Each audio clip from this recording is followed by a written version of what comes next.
Milton সমাদরের বিরুদ্ধে যে অভিযোগটা ছিল আপনারা বলেছেন, তাকে আমরা আজকে গ্রেপ্তার করেছি। তার বিরুদ্ধে অনেকগুলি অভিযোগ, এবং সে তার বাড়ি হলো বরিশালের উজিরপুরে। সে তার উত্থানটা হচ্ছে তার বাবাকে পিটিয়ে সে এলাকাবাসী তারে ধরে এলাকা ছাড়া করে এখানে এসে কিছুদিন শাহবাগে একটা ফার্মেসিতে কিছু কাজ করত। সেখানে ওষুধ বিক্রি চুরি করার কারণে তাকে সেখান থেকে বের করে দেওয়া হয়।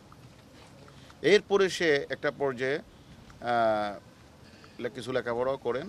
সে মিঠু হালদার নামে একটা নার্স, যে নার্সিং মেয়ে, যে পেশা নার্স, তাকে বিয়ে করার পরে সে তখন তার স্বপ্নে আসলো সে একটা ওল্ড অ্যান্ড চাইল্ড একটা কেয়ার সেন্টার সে স্থাপন করবে, এরকম একটা তার আসলো। তখন তার ওয়াইফকে নিয়ে সে মিরপুর এলাকায় একটা child and old age care নামে একটা প্রতিষ্ঠান খুলে। এখন সেখানে খুলে আসলে এই যে তার বাচ্চা শিশুদেরকে নিয়ে আসতো, আর বৃদ্ধ মানুষগুলি যারা সেখান থেকে গরিব তাদেরকে নিয়ে আসতো।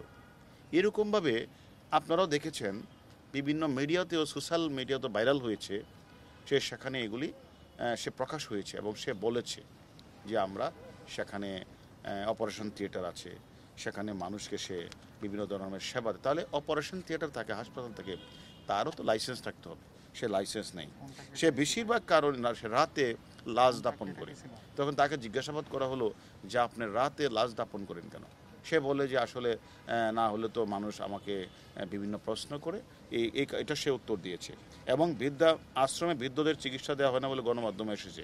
সেটাও তাকে জিজ্ঞাসা করা হলো যে আপনি যে 30-35 লাখ টাকা খরচ করেন, টাকা পান কোথায়? এবং নিজেই ডেথ সার্টিফিকেট তৈরি করে ডাক্তারের সিল স্বাক্ষর জাল করে সে নিজেই মিডিয়ার কাছে শেয়ার করেছেন। এবং আমরা এটাও জেনেছি যে সে ইতিমধ্যে 900 লাশ দাপন করলেও 835 সালের সম্পূর্ণ গরমিল কোনো ডকুমেন্টসে দেখাতে পারে নাই। এবং তাকে জিজ্ঞাসাবাদ করলে যে তুমি এগুলি লাশগুলির পিছনে তোমার কারণ কি, লাশগুলি তুমি রাতে দাপন করো এগুলি, তখন কোনো এক সময় দেখা যায় যে সেখানে পাশে একটা মসজিদ ছিল, সেখান থেকে প্রশ্ন উঠেছে যে কিডনির পাশে সেখানে রক্তের দাগও রয়েছে। তাহলে তার বিরুদ্ধে অজস্র অভিযোগ, অনেকেই যারা তাদের অত একটা বাচ্চা শিশুকে দিয়েছে, অত বৃদ্ধ একটা মানুষ তার টর্চার দিয়েছে, যখন তার খোঁজ খবর নিতে গেছে তাকে সেখানে টর্চার ছেলে তাকে কিন্তু পিটিয়েছে। তার 2টা আশ্রম রয়েছে, একটা হলো সাভার, একটা হলো সেখানে 500-700 লোক রয়েছে, কিন্তু সে খোঁজ নিয়ে জানা যাচ্ছে সেখানে 20-30 জন 40 জনের বেশি সেখানে লোক নেই। এবং আমাদের কথা হলো আমরা তাকে নিয়ে এসেছি এবং কিছু অভিযোগকারী রয়েছে, তারাও মামলা রুজু করবে।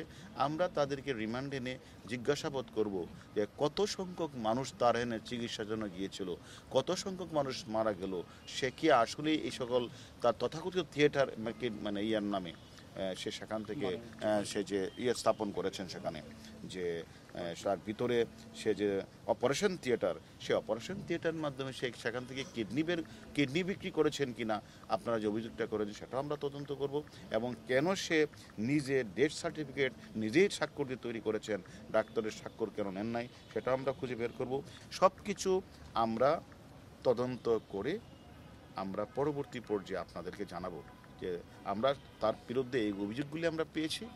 এখন আমরা মামলা রুজু হওয়ার পরে আমরা রিমান্ডে এনে বাকি তথ্যগুলি আপনাদের জানাবো।